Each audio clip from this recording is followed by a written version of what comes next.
You know, the most fascinating stories aren't always found in books. Sometimes they're hidden in something like a digital paper trail. We've managed to get our hands on a really remarkable collection of documents that, piece by piece, map out one engineer's entire career journey. So let's follow the clues together and see what kind of story this trail tells. All right, let's start our little archaeological dig. First up, we find something called the swing equation. Now, don't get bogged down in the math here. What's important is that this is some seriously high-level stuff. It's a core concept for analyzing how massive power generators stay stable. So right away, this points to a deep theoretical foundation. Then, suddenly, the trail takes a sharp turn into the commercial world. This document is a business tender, basically a formal request for a price quote, and it's for these highly specialized pieces of medical equipment called vacuum autoclaves. Think high-pressure sterilizers. So, boom, we've jumped from pure theory to a totally different, very practical commercial world. And just when you think you're starting to see a pattern, we find this, an application for a diploma in policing. Okay, wait, engineering, medical equipment, and now law enforcement? This tells you right away this is not a straight line. It's a map of a really complex and honestly fascinating career path. So here's the kicker.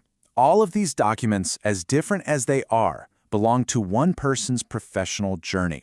It's incredible. So let's start at the beginning and really dig into how this person built their educational foundation in the first place. On one side of the coin, we find some seriously deep theoretical coursework. I mean, the documents are just filled with advanced calculus and physics, stuff like calculating Gibbs free energy. This is the kind of abstract, high-level knowledge you absolutely need to understand complex power systems from the ground up. But then you flip the coin over, and the training was intensely practical. We're talking about real, hands-on, tangible skills.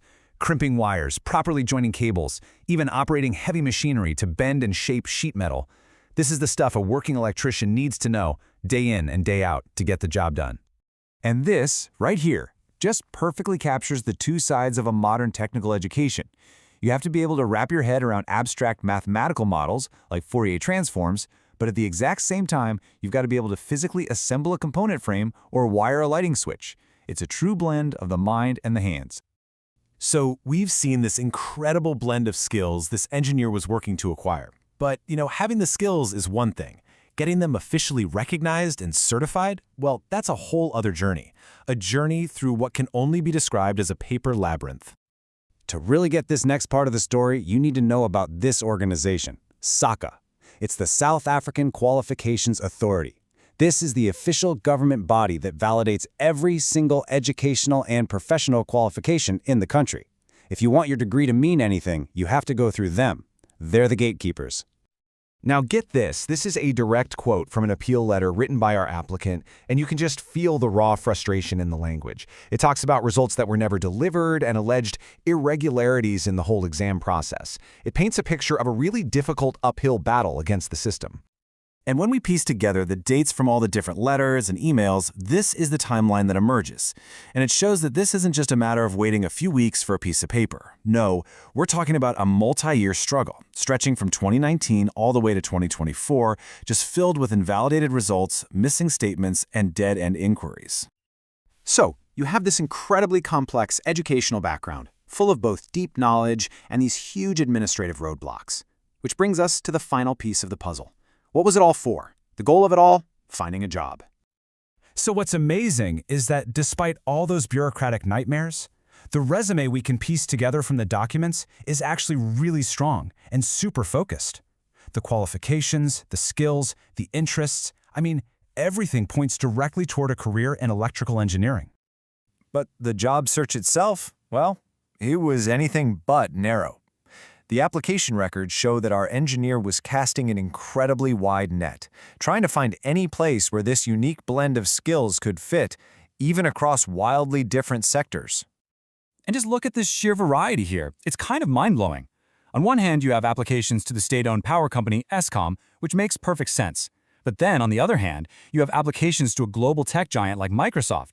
And then, completely out of left field, you see applications for highly specialized tech roles inside the London Metropolitan Police's counter-terrorism unit. Talk about covering all your bases. So let's just zoom out for a second. Because this incredibly detailed paper trail, it isn't just one person's story. When you look closely, It's actually a powerful case study of a much larger, more universal set of challenges that people face in education and employment today. And what's wild is that the documents themselves are basically asking these big questions. It almost reads like a research paper on the state of vocational training, asking, hey, how do we connect the classroom to the workplace better? And what happens to students when the certification system just fails them? These are the exact same questions that institutions are grappling with all over the world. If you want one single number from these documents that just highlights the whole challenge, here it is, 24 months. Think about that. After a student completes a year of really intensive engineering coursework, they still need to somehow find and complete 2 full years of practical in-field experience just to be awarded their final diploma. That's a huge hurdle, and for countless students, it's a major systemic barrier. So in the end, this whole archaeological dig into one person's career documents leaves us with a really provocative question, not just about their journey, but about all of our systems. Looking at the gaps, the struggles, and the ambition that's all laid bare in this paper trail, we really have to ask ourselves, how can we build a better, clearer, and more supportive path from the classroom to a career?